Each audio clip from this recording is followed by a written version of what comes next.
A very warm welcome to all of you from Exam University, Bhubaneswar, India. It is both a privilege and a moment of great pride for me to inaugurate this Commonwealth Symposium on regenerative ecosystems, from ideas to actions, co-hosted by the IS Center at Exam University. The presence of the Commonwealth Secretary General, Right Honorable Patricia Scotland, and our distinguished global scholars makes this event not only academically enriching, but also deeply meaningful for collective planetary action. The theme we gather around today, regenerativeness as a science and practice, is both urgent and hopeful. The challenge of achieving the Sustainable Development Goals amidst systemic, ecological, and social degeneration is daunting. Yet here, we dare to reimagine sustainability through the lens of regenerative ecosystems, an approach rooted in the all-interacting evolving system science, meticulously developed at our university over the past 3 decades. The IS Center, led by the tireless effort of Professor Amar Nayak, has not only contributed to system science, but also demonstrated grounded real-world applications of regenerative design across rural, urban, natural, and industrial ecosystems. The center's journey from case-based research to action research is sustainable agriculture, farmer-producer organizations, governance system, and beyond has been an exemplar of deep transdisciplinary inquiry, ethical intentionality, and ecological wisdom. Today's symposium also marks the celebration of a major scholarly milestone, the publication of regenerative ecosystems in the Anthropocene, edited by Professor Nayak and published by Springer Nature. This timely and critical volume synthesizes years of field research, system thinking, and a new science of change for our planetary epoch. It offers an 8-dimensional framework and 40 diagnostic factors to analyze current degenerative systems and synthesize regenerative ecosystems, a contribution that I believe will serve as a reference point for researchers, policymakers, and community leaders alike. As we deliberate on the science, strategy, and success stories of regeneration today, I urge us all to think collectively about how this work can be taken further to schools, to governments, to civil society, and to each of our communities. Let me take a moment to invite each of you with great enthusiasm to Exam University in Bhubaneswar this December for the 4th International Conference on Regenerative Ecosystems. This conference, scheduled from 4th to 6th December 2025, will deepen this dialogue, strengthen our collaborations, and showcase regenerative actions from across the globe. We look forward to welcoming you to India physically, emotionally, and intellectually. With that, I declare this Commonwealth Symposium open and wish you all an inspiring and enriching exchange of ideas and action. Thank you. God bless you. Thank you, Father Anthony Overy, for these wonderful opening remarks. May I now invite Professor Arvind Sahai to give his introductory remarks. Thank you, Professor Amar. Good morning, good afternoon, and good evening to all the distinguished delegates from around the world. A very warm welcome to you all. Let me start off first by expressing my gratitude and thanks and admiration to Commonwealth Secretary General K.C. Patricia Scotland for taking so many path-breaking initiatives in different areas, including getting the Commonwealth Hub established, including providing pro bono legal support to many in LDCs, and including promoting access to justice. You will all agree that the best instrument for justice, especially in these uncertain days, is knowledge that empowers our collective wisdom. I would also like to take a moment to thank our distinguished professor at MDI Gurgaon, Professor Prajapati Trivedi, for initiating the process which has brought all of us together as academics and practitioners today on a common agenda on regenerative ecosystems, on a common agenda for one Earth, one family, and one future. I hope that we can continue this and be able to establish a permanent platform for the future. And MDI Gurgaon, with its establishment of the Commonwealth Hub over the past few months, is in a great position to be able to contribute to the further development of this platform. I hope that the MDI Commonwealth Hub, along with all of you, will develop into a platform that will act as an evidence-based advisory policy dialogue platform and the ability to engage with different governments and communities around the world. The more the world is connected through technology, like it is today, all of us on this common platform today, it allows us to exchange ideas more frequently and not just to deliberate on a more sustainable future with better regenerative ecosystems, but also to actually develop and implement those in different places. At MDI Gurgaon, we have been a leading academic institution for the past 5 decades, and we are very, very proud and happy to be associated with this initiative, and we hope to be able to contribute in meaningful ways going forward. While each participant today has already established themselves in their domain, I believe, along with my colleague, Professor Prajapati, Professor Avnish Kumar, who's also been very integral to this initiative, that we can come together and make our knowledge and skills available to many more citizens who still remain untouched. I will welcome all of you to join us. We would be more than happy to collaborate with countries on shared interests. We would be more than happy to share our skills and expertise in being able to train relevant people in different dimensions to deliver on different themes related to the Commonwealth Hub.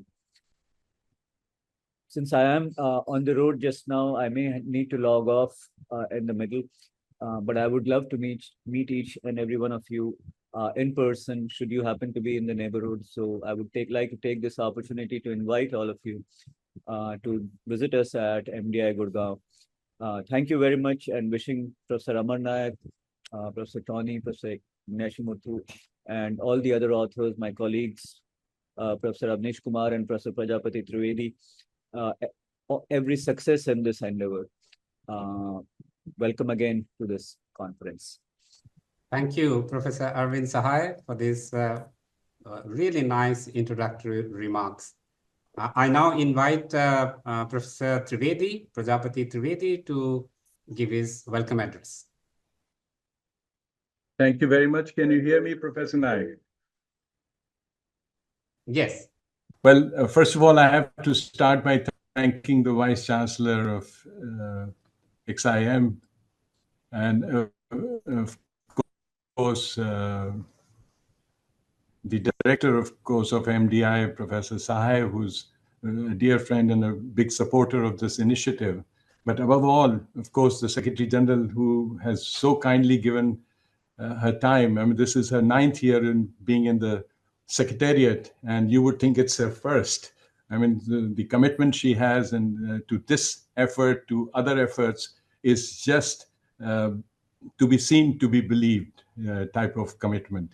And that is why we are all excited and energized, because it's not just yet another conference. The amount of pain, the interest she's taking with thousands of commitments, as you can imagine, in the last few days of her 9-year tenure at the Secretary, as a Secretary General of the Commonwealth, that it all started very early. In fact, when I joined the Secretariat in around 2017, one of the first things that I was educated by the Secretary General was climate, because this was a new area. As an economist, I had not worked so much on climate, but the responsibilities I had at the Secretariat as a director included climate. And there were many interesting things we were doing, and one can come to that. But the Secretary General talked about regenerative action and approach to climate change as opposed to adaptation and mitigation. And at that point, it wasn't very clear what is it, but it made sense. But as time has gone by, it is just become so crystal clear. So when Professor Nayak brought up this topic and this book that he has written, it was like being in Disneyland for me. I mean, every part of it, every chapter, every author seemed so interesting because they had such innovative ways of approaching the same, what he calls with a very fancy academic name of integrated what is it, Professor Naik, you call it? All interacting, evolving system science. Correct. So now you know why I had to ask Professor Naik for that, because it's not that simple. And that's, to me, it's regenerative. And what Professor Naik means is that this is not just a standalone thing, but all systems interact, and you have to have a holistic approach for regeneration. You can't simply say, look at one part and focus on it.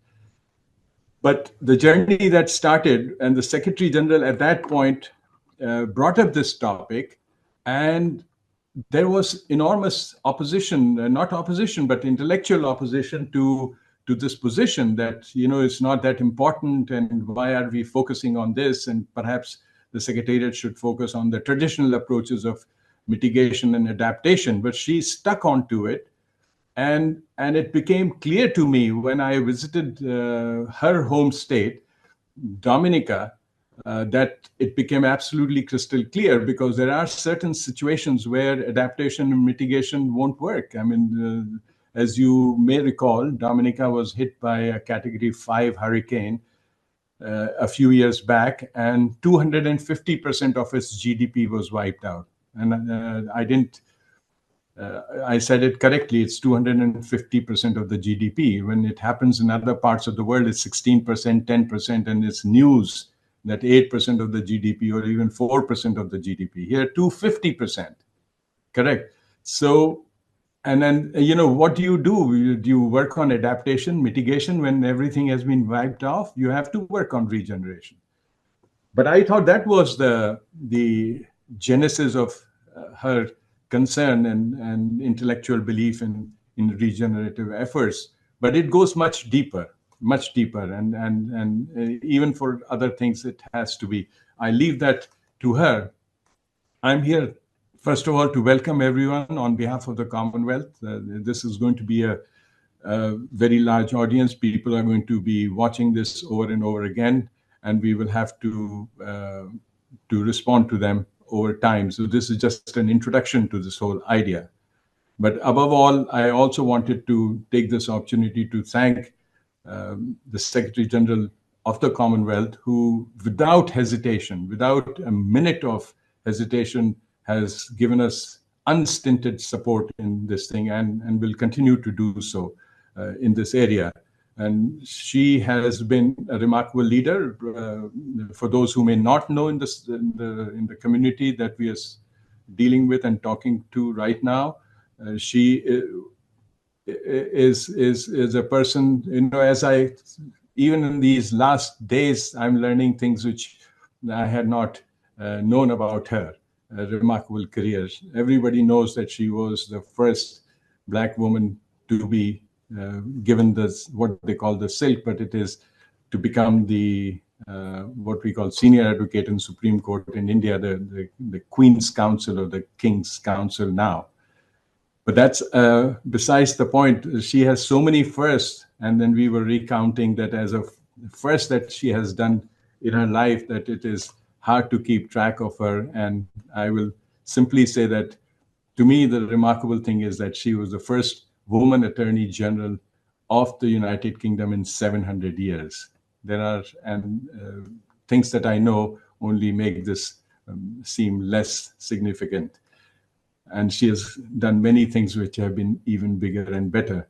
So with her support, and she has told me that this is not just this symposium that she is committed to. She would be with us in spirit and in real effect throughout the journey, because this is an important cause, and many Commonwealth countries, especially the small states,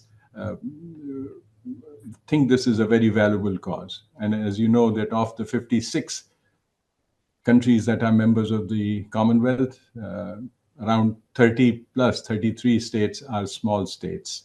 So that's a remarkable number. And for them, this is a very important approach and we need to do it. And there are many other aspects. But I want to assure everyone who's listening that this is not a regular symposium. We will have a follow-up. Professor Nayak is a committed scholar and an intellectual and an academic. I've had the great pleasure of working with him on jointly advising the government of Nagaland, I think last time we were together. And I know him personally, that how seriously he takes everything. So when he was committed to this cause, which is also well aligned with the Secretary General's general thinking and what the Commonwealth Secretariat has been doing and plans to do in the future, it was a no-brainer to say that we must collaborate and take this forward in a more realistic and effective manner. So my job is to first thank everyone who has responded, Professor Nayak for having put together, and both the Vice Chancellor and Professor Sahay for supporting it from MDI and from XIM in a way that only they could do. Professor Avanish Kumar, who always makes sure that everything comes together. He is also from the MDI and is, of course, the Dean for Public Policy at MDI, and who you will have the pleasure of listening later on. And so I welcome the entire Commonwealth community. We call them the community of practitioners for a reason, because this was another cause that the Secretary General had over the years, which is she kept saying that the real problem of the public sector is 5 people looking at it come to 5 different conclusions. And why don't we have the counterpart of generally accepted accounting principles so that 5 people looking at the same government department would come to the same conclusion? We must have a way of evaluating the performance. It can't lie in the eyes of the beholder. So I'm happy to report that 56 countries, their heads of public service got together and have agreed now to come up and have a methodology which can be called the counterpart of the generally accepted accounting principles, a major breakthrough in governance, and could not have been done without the unstinted support. But more than the support, it was the understanding that the Secretary General had, the commitment, the way she challenged the senior practitioners across the Commonwealth to come up with a solution and excited them, and they delivered finally. So that you will get to hear from her. My job is now to once again thank everyone for being part of it. And may I, with those words, say thank you again, and you will get to hear the Secretary General yourself. So over to you, Professor Nayak. Thank you so much, Professor Trivedi. It has been wonderful to put all these things together. And it would be better than what we have now. We have the Right Honorable Patricia Casey to give us this keynote address. She's just not, as Professor Trivedi mentioned, just not a leader, but she's committed. Most important, very few leaders are committed. And she's committed to this idea of regenerativeness and its potential to make the world sustainable. So welcome, Honorable Patricia. We look forward to hear your keynote address. Oh, wonderful. I was just saying, can I say good morning, good afternoon, good evening, wherever you are. It is a real honor and a pleasure to be with you. And can I thank Professor Anthony Avari, Professor Arvind Sahay, and Professor Prajapati Trivedi, my own special envoy for sustainable development implementation. Professor Amar Nayak, you are amazing to have done this, and you've been the visionary behind this pioneering symposium and the seminal book on regenerative ecosystems. So, distinguished speakers and esteemed guests, as I've said, I am delighted to join you today for this vital dialogue on regenerative ecosystems, which is an issue that speaks to the very essence of our shared future. The work we undertake here is about sustainability, renewal, restoration, and resilience in the face of a growing global challenges. So allow me first to extend my gratitude to our hosts and organizers for bringing together such a distinguished assembly of thought leaders, practitioners, and advocates. Your dedication to advancing regenerative development is so commendable, and today's symposium can be both a milestone and a catalyst for meaningful change. And we need meaningful change because this is a defining moment. The climate crisis is an urgent reality.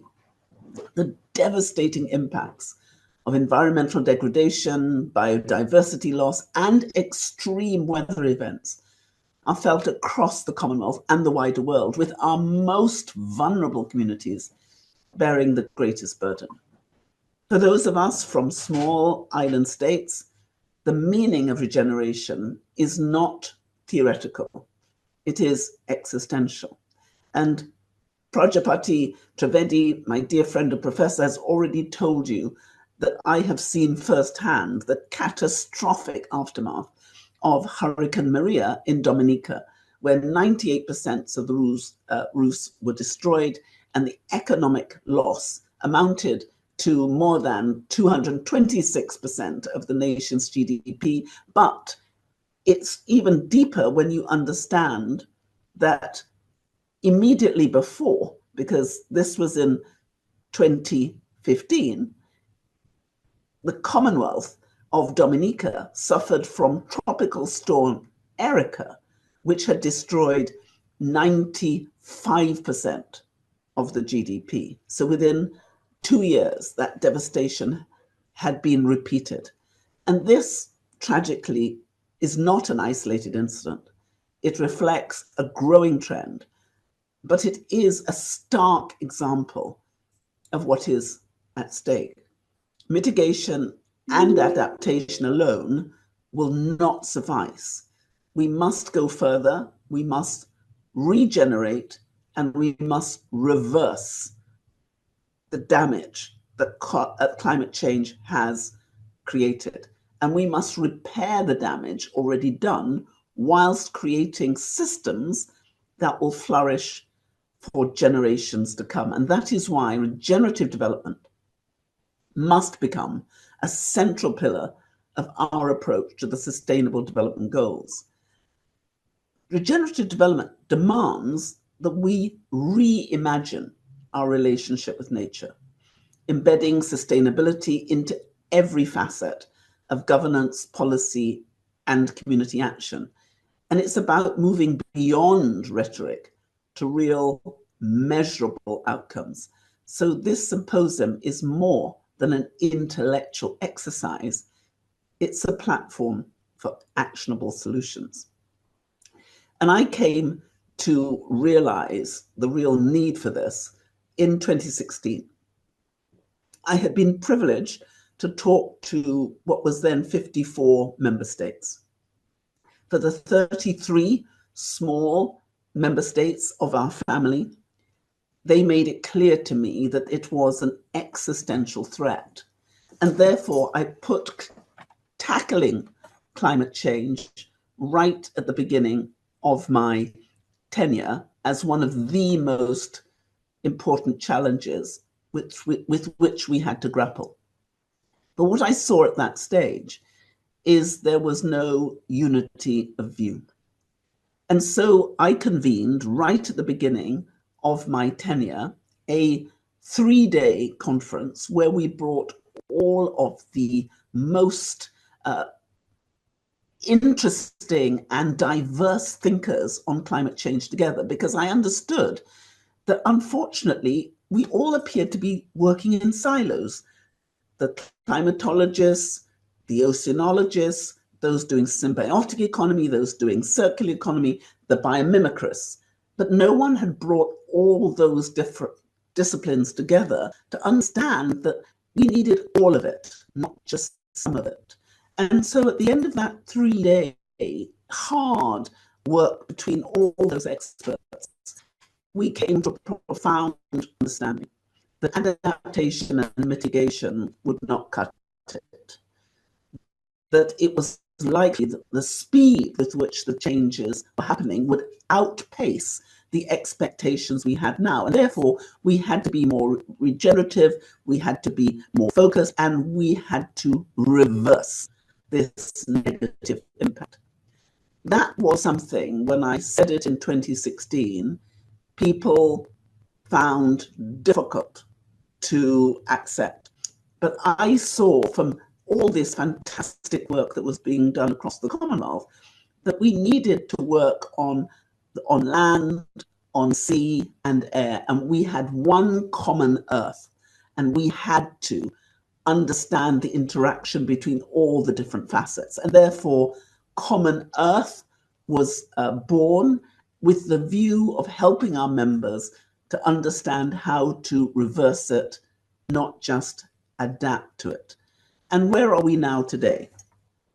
Today, 9 years later, I am, I hope, no longer thought to be quite as crazy as people said I was in 2016. And I have to tell you, that's what they said. This Secretary General is crazy. Now, it may be true, but it doesn't mean I was wrong.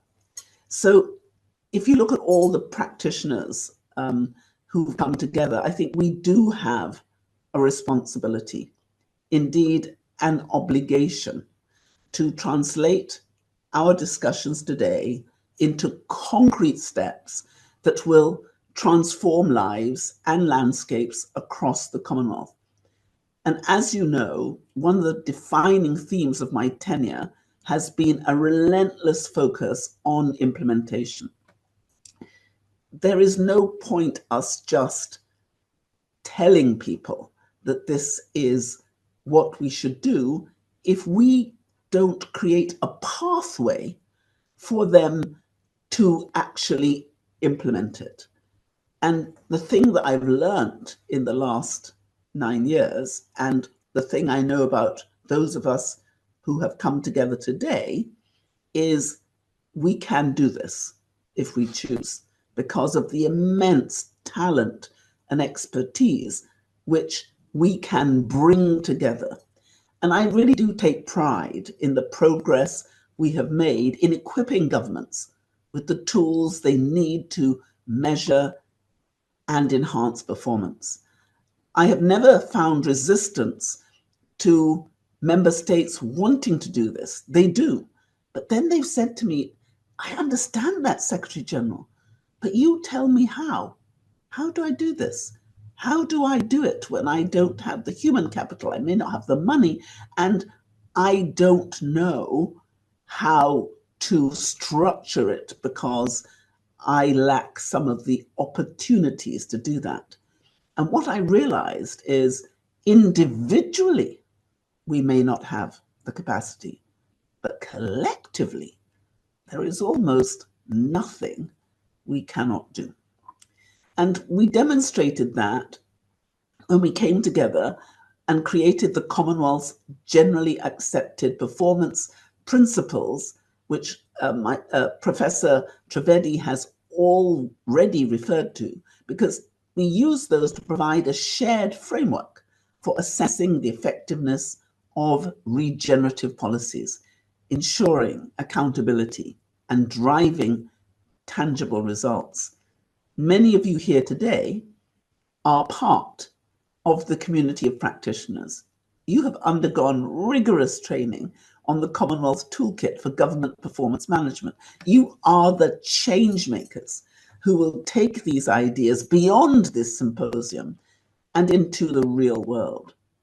Your work is critical in ensuring that regenerative development is not just a concept, but a lived reality. Regeneration is not a task for governments alone. It requires collaboration across sectors. scientists, policymakers, businesses, and local communities must unite in a shared mission. True regeneration is built from the ground up, ensuring that development is not imposed upon communities, but interwoven with their aspirations, traditions, and knowledge. As we look ahead to the 4th International Conference on Regenerative Ecosystems later this year, I urge each of you to commit to carrying today's insights forward. Let this symposium be a springboard for deeper cooperation, new partnerships, and bold innovations. We have the knowledge. We have the tools. Now we must have the will to act. And even though my tenure ends next week, I will be counting on you. And in the last moments of my tenure, I want to encourage you. I want you to remember all the amazing things that we have done together, which people told us were impossible.